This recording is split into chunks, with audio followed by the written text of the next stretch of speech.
possibility that only freaks and weirdos become involved with, but rather they are in fact the catalyst that called forth humanness out of animal nature. If we could entertain this as a possibility, it would change the way we think about so-called primitive societies, shamanism, the psychedelic experience, society's efforts to control and eradicate these substances. And I believe that we are really in a race on this planet now between education and disaster.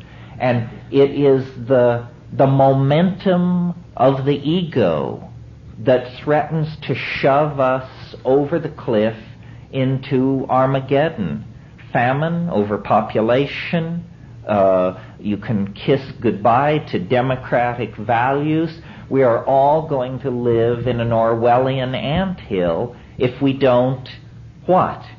Change our minds. We have to change our minds on a dime. I'm not talking about a 500-year program to slowly straighten things out. We have, I believe, less than 30 years to come to terms with the dissolving ozone hole, the toxification of the oceans, the greenhouse effect, the spread of epidemic disease, the rise of fascism, the relentless efforts of the free marketeers to deal products in every corner of the planet. We must change our minds. And what we have to do is have recourse to these same shamanic plants and shamanic practices that allowed our remote ancestors to come to terms with the mystery of being and their situation on this planet vis-a-vis the rest of nature. So I think it's very important at this time to make this argument as clearly as possible, to launch the idea into society and let argument and debate rage. Now, you may think that I'm proposing blowing up some already existing edifice of theory about how human beings came to be. This is not the case. As a matter of fact, orthodox anthropology hasn't a clue. We are the fly in the soup of natural science's explanation of the evolution of species. It's easy to understand how one kind of hummingbird emerges from another. It's not very easy to understand how creatures that build something like Los Angeles can emerge out of creatures who hunt ants by sticking grass stems down their holes, you know. We represent some kind of primary break with nature at the animal level. And I believe it's because we have a symbiotic relationship with all of nature. We are wired for this. There are drug receptors in our brains, in our physical brains, that have been carried along for 1,000 generations without really being called into use. But now is the time. If we really believe that these things expand consciousness, then we must study them, use them, apply them, because it's the absence of consciousness that is creating a terminal crisis, not only for us as a species, but for every living thing on this planet. And I think the psychedelic experience is as much a part of being alive as sexuality, language,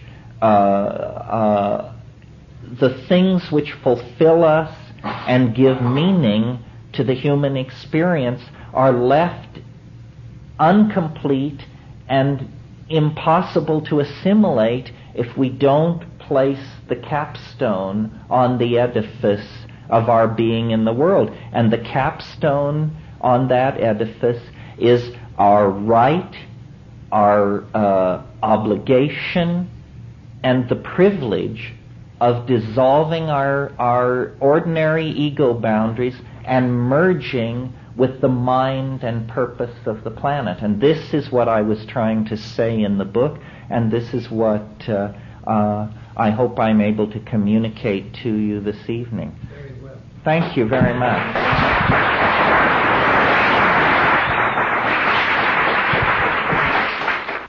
Okay, the first one. If you were in jail 20 years ago and you had to choose between Finnegan's Wake and McLuhan books or any drug, which would you choose? How about today? Has something happened in 20 years that should make these different choices? Well, I think I would choose, I think I would probably choose, I'm in prison, right? Yeah. You can either read or get high. Well, in spite of the flash of something like psilocybin, in all honesty, if that were the choice, I think I'd choose cannabis. Yeah. After all, cannabis is sort of the staff of life. The way I do psychedelics is rarely and at high doses, because I really think you shouldn't fiddle with these things or grow too blasé in their presence.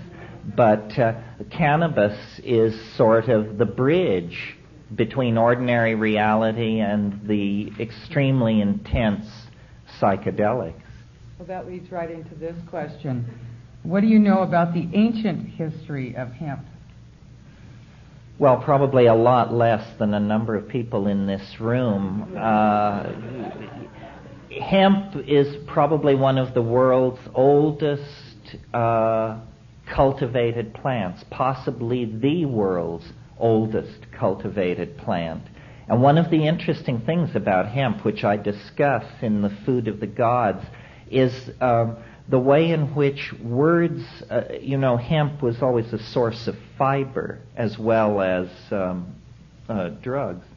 And it's very interesting to me the way the words for narrative are also words associated with weaving, so that we spin a yarn. Lies are made of whole cloth. We untangle a story. We follow the thread of narrative.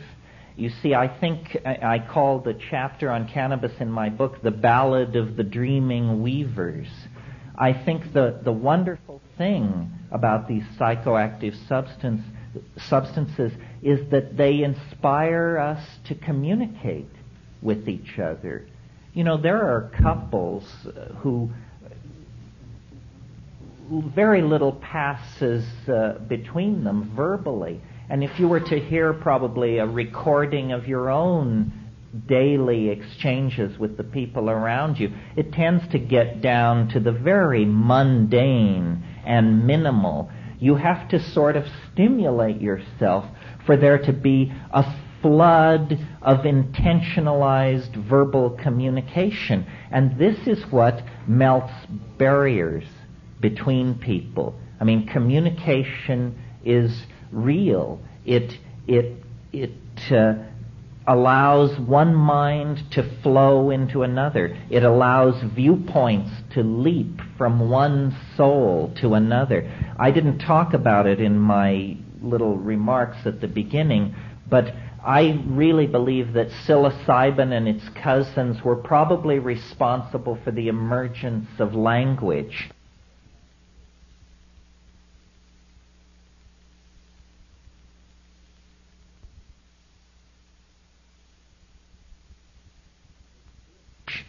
That this, if you wanted to look for the thumbprint of the goddess on being, the phenomenon to look at is human language. Notice that it's a behavior. If someone is keeping their mouth shut, you can't tell whether they're a verbal person or not. But once someone starts to talk, it's the most extraordinary kind of human behavior. It's that thoughts are downloaded into a symbolic